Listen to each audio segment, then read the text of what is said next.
Nós iniciamos hoje então uma série de devocionais aos Filipenses, como o presbítero Fernando indicou. Então daqui a pouco nós vamos fazer a leitura do texto de hoje, mas você já pode abrir a sua Bíblia em Filipenses, no capítulo 1.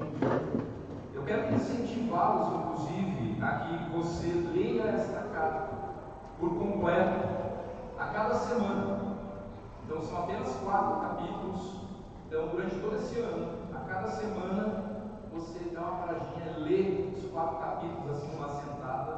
E aí a ideia é que a mensagem aos Filipenses impacte as nossas vidas no decorrer desse ano. Tá bom? Então, a cada domingo, nosso culto é sempre às 18h30. Aqui pela manhã nós temos um momento de devocional, um momento de instrução bíblica. Então, outros homens, inclusive da nossa igreja, estarão trazendo esse período de devocional. Tá bom? Então, o culto mesmo às 18h30. Inclusive, hoje nós retomamos uma série aos Romanos.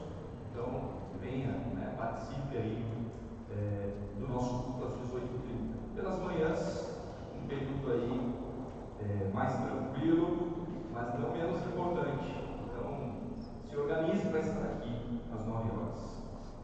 E aí, certamente, Deus vai administrar os nossos corações por meio da carta aos Filipenses. Esta carta, irmãos, ela faz parte do grupo de cartas da prisão. Ou seja, o apóstolo Paulo, ele está preso no momento em que ele está escrevendo esta carta. E ela foi escrita por volta do ano 61, 62 depois de Cristo. 61, 62, por aí. Paulo, então, está preso, aguardando julgamento. É importante saber isso. Impacta a maneira como você vai ler e interpretar esta carta, as circunstâncias em que o apóstolo se encontra. E o que causa estranheza é que, apesar da situação em que o apóstolo se encontrava, nós poderíamos dizer que a ênfase de Filipenses, da carta aos Filipenses, é um chamado à alegria em Cristo. O cara está preso e ainda assim você vê no conteúdo as suas expressões firmadas na alegria em Cristo. Bom, o primeiro contato que Paulo tem com os Filipenses se dá na sua segunda viagem missionária. E aí então os irmãos devem lembrar, e nós lemos aqui no início desse nosso período de devoção, que nos é relatado ali em Atos 16. Se você perdeu a leitura inicial, depois dá uma olhadinha aí em Atos capítulo 16, quando Paulo ele tem uma visão na qual um homem da Macedônia lhe rogava. Esse homem clamava a Paulo ali: passe a Macedônia e ajude-nos. Atos 16, versículo 9. E a partir disso, então, nessa segunda viagem missionária de Paulo, eles acabam chegando em Filipos, que é uma cidade da Macedônia. Primeira do distrito e é uma colônia romana. Então Roma está ali atuando em meio àquela cidade, com força. Então é nesse contexto em que se dá o texto que nós lemos, É nesse contexto de Paulo sendo conduzido pelo Espírito Santo para atravessar ali para Macedônia, em que se dá a conversão de Lídia, que é a vendedora de púrpura. E não só de Lídia, mas de toda a família dela. Toda a família dela se converte. Também se dá a conversão do carcereiro, que também é um outro episódio marcante. Além da expulsão daquele demônio sobre aquela adivinhadora ali, que leva Paulo ali a ser preso.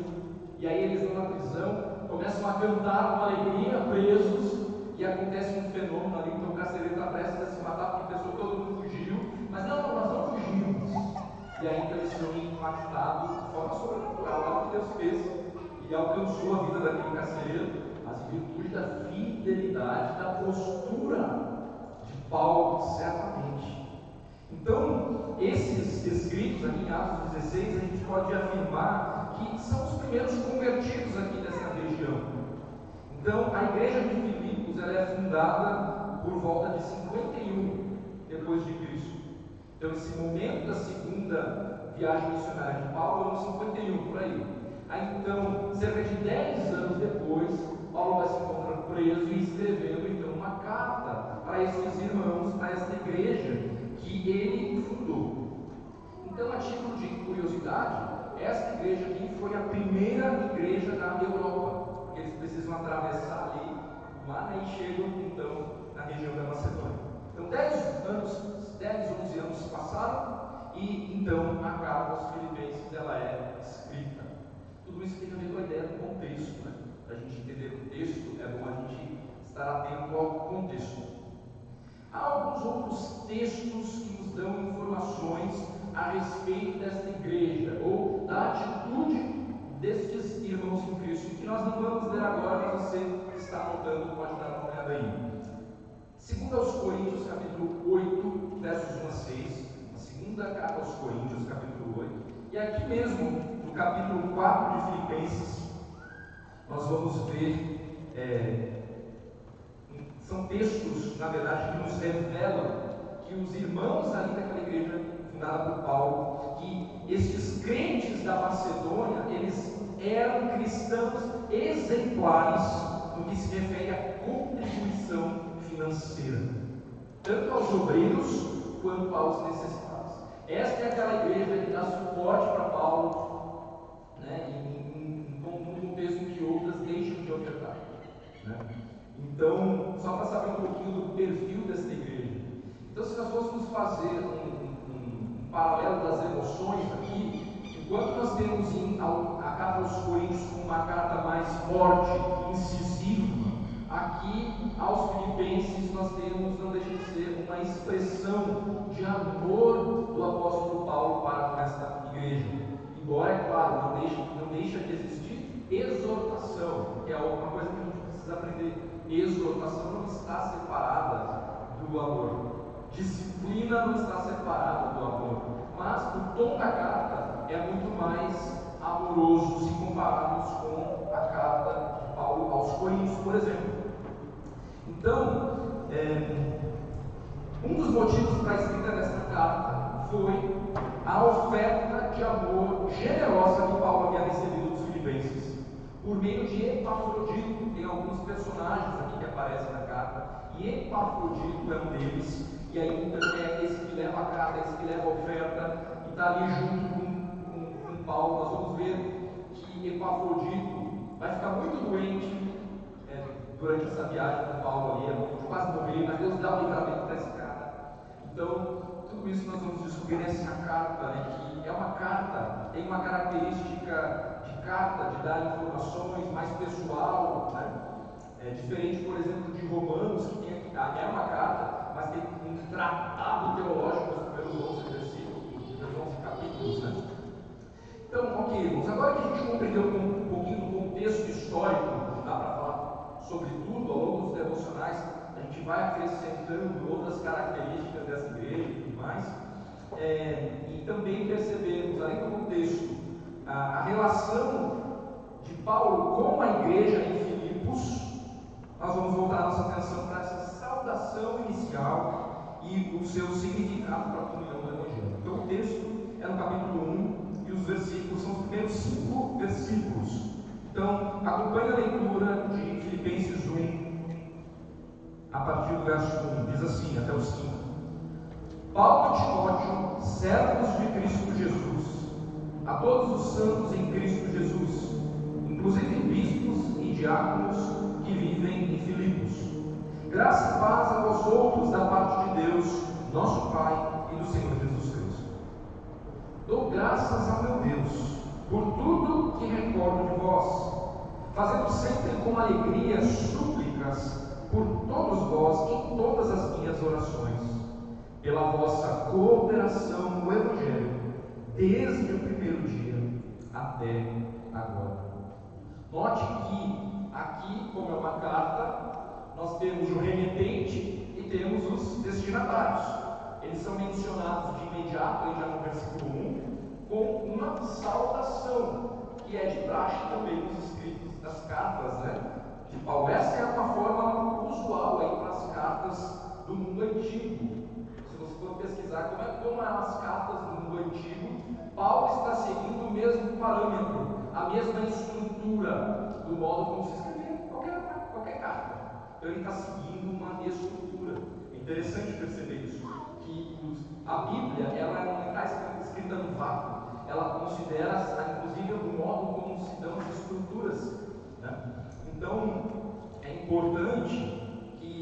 tenha em mente que nós estamos diante de uma carta. E a Bíblia é essa coletânea de livros que surge de forma bastante humanizada, então, de acordo com a necessidade, digamos assim. Ou seja, há circunstâncias específicas que movem o autor a interagir com seus destinatários. E aí então surge uma carta. Então Paulo tinha em mente aqui exclusivamente os filipenses, esta igreja que ele havia fundado ali. Mas é claro que sabemos que esse texto fala aos nossos corações, inclusive hoje. Então, quanto ao remetente, então, Paulo é, sem sombra de dúvidas, nós cremos nisso, o autor dessa carta. Mas note que ele menciona Timóteo também. Paulo e Timóteo, servos de Cristo Jesus. E Timóteo, não necessariamente ele está escrevendo a carta também. Parece que tem dois remetentes aqui, mas não necessariamente ele está escrevendo a carta. Até porque Paulo, já no versículo 3, ele já começa a falar na primeira pessoa. O remetente se apresenta Paulo e Timóteo, mas no versículo 3 ele já fala: dou graça, não damos graças. Paulo é de fato o autor dessa carta, mas muito provável que Timóteo, em intimidade, como um remendo ali de Paulo, ele debateu com Paulo a respeito do conteúdo dessa carta, e de modo que Timóteo aparece como aquele que apoia Paulo e que também concorda com tudo que está escrito aqui nessa carta, assume a responsabilidade conjunta com ele sobre o que está por ser escrito. Então é interessante porque Paulo não está andando sozinho, ele está chamando pessoas, depois ele vai escrever as cartas para Timóteo, instruindo este jovem pastor, que tem os seus 40 anos, e como ele deve proceder para com a igreja. Olha como Timóteo está andando ali lado a lado com Paulo, a ponto de aparecer como um remetente nas suas cartas. Bom, então ambos, tanto Paulo como Timóteo, eles são descritos aqui como servos de Cristo Jesus. Diferente de outras cartas, em Filipenses, Paulo não vê a necessidade de reforçar a sua autoridade apostólica diante da igreja. Percebam, em outras cartas, Paulo tem que falar: eu sou o apóstolo de Deus, fui escolhido, não me subestimem. Mas aqui essa igreja ama tanto o apóstolo Paulo, que ela não está duvidando da autoridade do apóstolo Paulo. Então ele não precisa se apresentar aqui como o apóstolo para deixar sublinhada a sua autoridade. Ele se apresenta como um servo de Cristo Jesus, ele e Timóteo. Então, a expressão servos de Cristo Jesus, no entanto, não deixa de ter um tom de honraria. Por quê? Porque afirma que ambos aqui têm a vida completamente dedicada a Jesus. De forma que essa verdade, então, coloca a mensagem que será transmitida em um patamar ainda mais confiável. Quem está escrevendo esta carta não é qualquer um. Nós somos servos, servos de Cristo Jesus, aquele que morreu na cruz e ressuscitou. Nós somos servos deles. Então, escute o que nós temos aqui para dizer. Então, estes servos a quem eles escrevem aos santos. E santos aqui, tanto no sentido de separados por Deus, porque a ideia de santos traz essa ideia de separados. Então, nesse sentido, sim, todos nós somos santos, porque fomos separados. Éramos joio e fomos resgatados, separados, agora somos trigo. As crianças ontem, estavam lá, estudaram de novo a parábola do joio e do trigo. Pois então, Jesus, quando nós aceitamos Jesus como nosso Senhor e Salvador, nós deixamos de ser joio e passamos a ser trigo, santos, separados. Traz essa ideia, mas também no que se refere a uma postura concreta de santidade. A capacidade que todos os que estão em Cristo recebem de andarem em santidade, dizendo não para o pecado. Paulo está escrevendo aos santos que se reúnem ali em Filipos. Então, em Filipenses, há crentes genuínos. E Paulo, ele se identifica com seus amados irmãos e amigos, enfatizando que Jesus Cristo é o elo que os une. Tanto que só nesses dois versículos, versículo 1 e versículo 2, Jesus ele é mencionado 3 vezes. a ênfase cristocêntrica da mensagem de Paulo aqui, já em 2 versículos, Jesus Cristo é mencionado 3 vezes. E uma aplicação então desta dinâmica aqui inicial, todo o encorajamento, toda a exortação, tudo o que envolve a mutualidade bíblica só faz sentido, meus irmãos, porque Cristo é aquele que nos une e trabalha em nós e através de nós. Então Paulo, ele se dirige a esses irmãos firmado em Cristo. Eles têm algo em comum e Paulo está enaltecendo Cristo Jesus pelas atitudes desses irmãos, rendendo graças a Deus. Então no versículo 3, Paulo ele dá início ao seu apelo de gratidão. Filipenses é uma carta de gratidão. E ele dá início então no versículo 3 a esse apelo de gratidão e de intercessão pela igreja nesses primeiros versos. O apóstolo afirma que dá graças a Deus por tudo o que ele recorda. Dou graças ao meu Deus por tudo o que recordo de vós. E aí então, irmãos, em momentos, aqui lembra, é preciso a gente lembrar que ele está preso. Em momentos de angústia e de tristeza, Paulo certamente está em um desses momentos, você tende a pensar em quê? Você tende a pensar em quê? O que vem à sua mente em momentos de aflição ou até de injustiça, que é o caso aqui de Paulo? Paulo mesmo na prisão, os pensamentos do apóstolo se dirigiam para os outros. Ele não está lambendo as suas feridas ali naquela prisão. Ele está com os olhos nas igrejas que ele plantou. A ponto de que, peraí, cadê Cadê os pergaminhos para eu escrever para esta igreja? Para reclamar? Para murmurar? Não. Para engrandecer a Cristo e agradecer pelo cuidado, pelo apoio, por quem eles são. E então ele dá graças a Deus por tudo que ele recorda deles. E ele recorda dos benefícios de ter esses irmãos como cooperadores do Evangelho. E aí no verso 5, olha aí, do que ele está recordando? Eu recordo de vós pela vossa cooperação no Evangelho, desde o primeiro dia até agora, que eu estou aqui preso. E ao recordar desses irmãos, da atitude desses irmãos, então Paulo dá graças ao seu Deus. Nós temos que imitar a conduta do apóstolo Paulo. Na verdade aqui Paulo está com uma perspectiva do reino mesmo. Porque se fosse só do aqui e do agora, Paulo a essa altura estaria murmurando, estaria reclamando,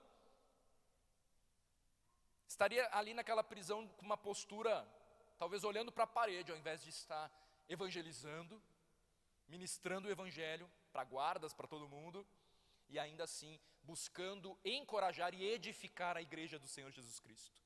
O sofrimento, quando bate a nossa porta, nós temos 2 caminhos. Ou nós vemos a mão de Deus guiando a nossa história e nos submetemos e damos graças a Ele por tudo que Ele tem feito e pelas pessoas que Ele levanta, ou nós assumimos uma postura autocentrada, mimizenta, incapaz de olhar para a mão de Deus e nos submetermos a ela.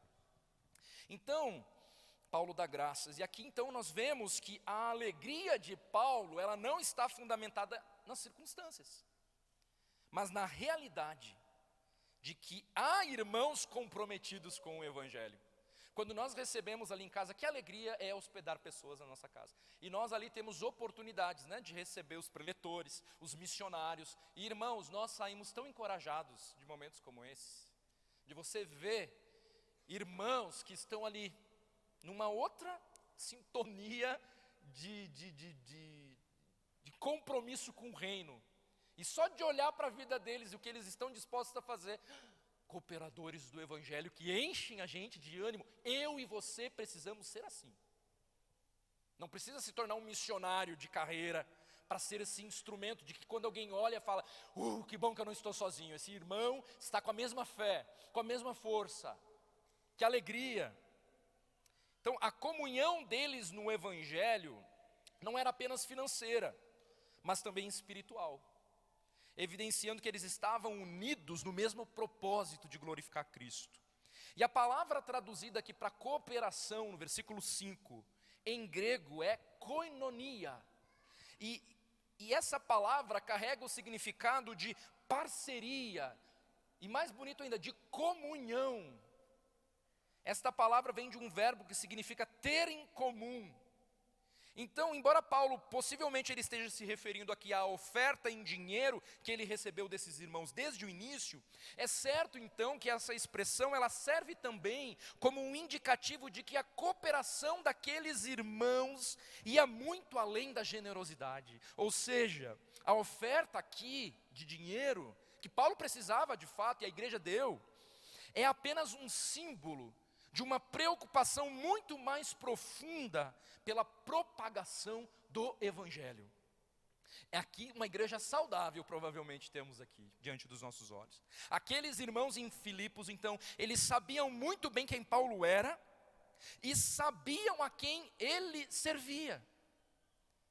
O amor que tinham então por estar em Cristo e a visão de propagação do Evangelho faziam deles verdadeiros cooperadores de Paulo, porque eles tinham uma profunda comunhão por Paulo. Por quê? Porque Cristo os unia. E essa unidade então, irmãos, só é possível porque Cristo os redimiu e os transformou em membros do mesmo corpo. O Evangelho não apenas salva, mas ele também une aqueles que creem, formando uma comunidade comprometida com a missão de Deus. Paulo recorda dessas atitudes do passado desses irmãos, e ele transborda de gratidão em oração. Dou graças ao meu Deus por tudo que recordo de vós. Aí o versículo 4, o que ele faz? Fazendo sempre com alegria, súplicas por todos vós em todas as minhas orações. Fazer parte da missão de Deus faz com que o nosso coração transborde de alegria, mesmo em meio das adversidades. Paulo ele se alegra, porque mesmo isolado, preso, ele sabe que ele não está sozinho. E aquela igreja fez questão de se fazer presente, mesmo estando longe. E acima disso, existe uma missão superior na qual ele também não está sozinho. Então Deus levantou aqui na vida de Paulo irmãos amados, comprometidos com Cristo, a ponto de serem instrumentos de cuidado, de amor e de sustento sobre a vida do apóstolo Paulo. Então, irmãos, fazer parte do povo de Deus traz alegrias profundas. É a certeza de que nós não estamos sozinhos, porque existe uma missão em comum. Então, o meu desafio para todos nós nesta manhã é que você traga à sua memória os momentos em que Deus levantou irmãos para servir de suporte na sua caminhada. E ore ao Senhor, agradecendo por esta bênção destas pessoas, desses irmãos em Cristo, sobre a sua vida. Paulo fez isso aqui com esses irmãos. Mas mais do que isso, expresse essa gratidão aos teus irmãos. Talvez, carta não existe mais, mas talvez uma mensagem, um áudio, um telefonema, ou aqui mesmo entre nós, no nosso coffee break aí. Expresse essa gratidão aos teus irmãos, dando graças a Deus pela vida deles. Seja esse instrumento de encorajamento. Faça isso com os olhos no reino de Deus. Encoraje também os seus irmãos a permanecerem firmes no propósito de serem bons cooperadores em Cristo Jesus. Nosso Minuto Missionário faz isso. Nós somos exortados semanalmente a nos tornarmos cooperadores daqueles que estão lá onde nós não podemos ir, ou até não queremos ir. Mas nós podemos enviar, nos tornarmos cooperadores generosos desta obra. Mas é claro, vai muito além do dinheiro. Mas sim, missões precisa de dinheiro. Mas precisa antes disso, desta base, porque o que faz alguém entregar, ou o que deveria fazer alguém entregar uma oferta para missões, é a noção de que somos cooperadores numa missão sublime ali. Essa igreja parece estar vivendo isso com Paulo. E Paulo então está agora engrandecendo a Cristo e louvando a Deus por isso. Obrigado, Senhor, pela Tua palavra. Senhor, que possamos entender o real sentido do que é ser um cooperador no Teu reino. Que possamos ser tocados pelo Teu Santo Espírito. Porque sim, todos nós temos adversidades, todos nós temos tristezas e, ó Deus, temos que lidar com enfermidades, com tantas coisas, mas não permita, Senhor, que a gente venha se perder neste mundo, com tantos afazeres, com tantas coisas, e perder o real sentido pelo qual o Senhor nos resgatou. Há tantos missionários a serem apoiados, há tanto trabalho a ser feito, aqui mesmo, nesta igreja, nesta cidade. Ó Senhor, que o Senhor nos levante, como aqueles que mesmo diante das adversidades, têm como alvo de vida, engrandecer e apontar para Cristo. Possamos encorajarmos uns aos outros. Obrigado, Deus, porque certamente na nossa caminhada o Senhor levantou homens e mulheres para ser suporte sobre as nossas vidas, de tantas maneiras, e nós só podemos te agradecer por isso. Que possamos lembrar deles nesta manhã e encorajá-los, fortalecendo, lembrando, talvez alguns nem saibam, mas que possam escutar de nós essa palavra de encorajamento. Ó Deus, use cada um de nós assim, em tudo que meditamos aqui nesta manhã.